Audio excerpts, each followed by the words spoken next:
गए हैं। आपको बता दें कि पबजी गेम खेलने को लेकर के बच्चों के विवाद में दो पक्षों के बीच बीते 23 अगस्त को विवाद हुआ था। उसके बाद दबंगों ने घरों में घुस करके हमला किया, कई राउंड गोलियां चलाई और फायरिंग में 2 युवक और एक युवती घायल हो गए, जिन्हें गंभीर हालत में जिला अस्पताल में भर्ती करवाया गया और पुलिस ने 4 लोगों को हिरासत में लिया। लेकिन सबसे हैरानी की बात यह है कि जो पीड़ित ब्राह्मण परिवार है उनके ऊपर भी केस दर्ज किया गया है और केस दर्ज होने से दहशत में आए ब्राह्मण परिवार अपने घरों को छोड़कर के पलायन करने को मजबूर हो गए हैं। पीड़ित ब्राह्मण परिवारों ने हाथों में तख्ती लेकर के विरोध प्रदर्शन किया है। पीड़ित ब्राह्मण परिवारों का कहना है कि उन्हीं के घर पर गोलियां चलाई गई हैं और उनके ही ऊपर पुलिस ने केस दर्ज कर लिया है। पीड़ित ब्राह्मण परिवारों का आरोप है कि इन सबके पीछे भाजपा विधायक तेजेंद्र निवाल का हाथ है। मंत्री की हमारी नहीं सुन रहा, ना सुरेश राणा सुन रहा, ना तेजेंद्र निवाल सुन रहा और प्रधान जो जी का ही है यो। अच्छा हाँ, हमें तो गाँव से जाना ही है। हम तो सामान भर के अपने बच्चों के लेकर जाएंगे। हमारे बच्चों को गोली लग रही, 2 लड़की को लग रही, 2 लड़कों को लग रही। कैलाश में होगी थी वहाँ मंदिर के दौरे पास में और फिर आए थे यहाँ गोली चलाए थे। बस छोड़ना ही पड़ेगा जी, जब यहाँ से अत्याचार हो रहे हैं, जाट ही नहीं देते यहाँ से। लग रही मेरे आदमी को गोली मार दी और मेरे पर दबाव बना रहे को तो फैसला करो, नहीं अंतर मेरे दौरा और कुछ चारा है नहीं, हम अंतर लग रहे अपना सामान भर के अपने बच्चों को लेकर और मेरे पर केस गिर जाए। नरेंद्र हमारे साथ, हमारे संवाददाता इसी खबर पर आजाद जानकारी के साथ जुड़ गए हैं। नरेंद्र, यहाँ पर कहीं ना कहीं पुलिस के ऊपर कुछ गंभीर आरोप यहाँ पर परिवारों ने लगाए हैं। आपसे जानना चाहेंगे इस पूरे मामले पर क्या आपने आला अधिकारियों से बात की, उनका क्या कुछ कहना है, आखिर क्यों पीड़ितों के खिलाफ ही केस दर्ज कर लिया गया है? देखिए, इस मामले में मेरी जो एसपी सामने है उनसे बात हुई, उनको इस मामले की कोई जानकारी नहीं है कि वहां से जो लोग हैं जो पीड़ित हैं और पलायन करने को मजबूर हैं, इसके मामले में उनको कोई जानकारी नहीं है। उन्होंने कहा कि इस पूरे मामले में जानकारी कराई जाएगी गांव से। लेकिन सबसे बड़ा सवाल यह है कि 23 तारीख को एक झगड़ा हुआ पबजी खेलने को लेकर, उसके बाद 24 तारीख को ये गोलियां चली और घरों में घुसकर गोलियां चलाई गई। पुलिस का ये दावा है कि जो अपोजिट पक्ष है उसकी तरफ से भी कुछ लोग घायल हुए हैं, लेकिन सवाल ये है पुलिस की कार्यशैली पर कि अगर दोनों पक्षों के लोग घायल थे तो 24 तारीख को ही दोनों पक्ष की ओर से मुकदमा क्यों नहीं दर्ज कराया गया?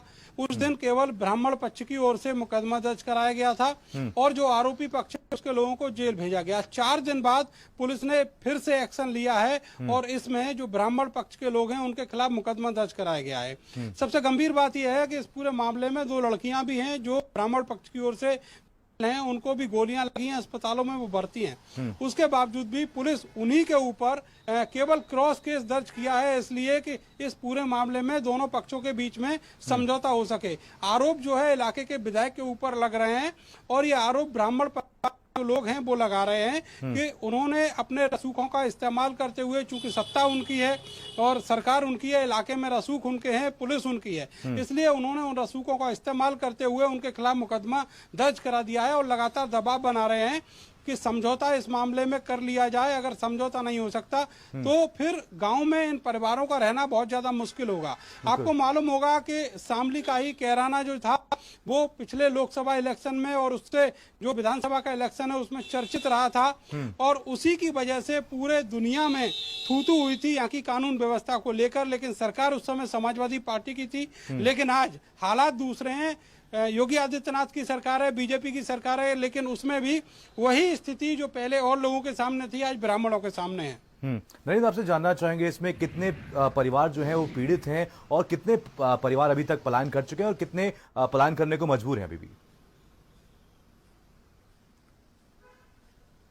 देखिए, जो गांव में ब्राह्मण कम्युनिटी के लोग हैं उनको निशाना बनाया जा रहा है और जो गोलियां चली हैं वो कुछ ही परिवारों के ऊपर चली हैं या उनसे झगड़ा हुआ है, लेकिन जो टारगेट है वो पूरे ब्राह्मण परिवार हैं। इसीलिए लोगों ने अपने घरों के बाहर जो पोस्टर हैं वो लगा दिए हैं और साफ लिख दिया है कि हम कानून व्यवस्था की वजह से, चूंकि यहाँ पर पुलिस उनका उत्पीड़न कर रही है, इसकी वजह से वो घर छोड़ने को मजबूर है। कुछ लोगों ने अपने सामान के साथ ट्रैक्टर ट्रॉली में सामान लाद के यहाँ से बच्चों समेत दूसरी जगहों पर भी वो चले गए हैं, पलायन कर गए हैं।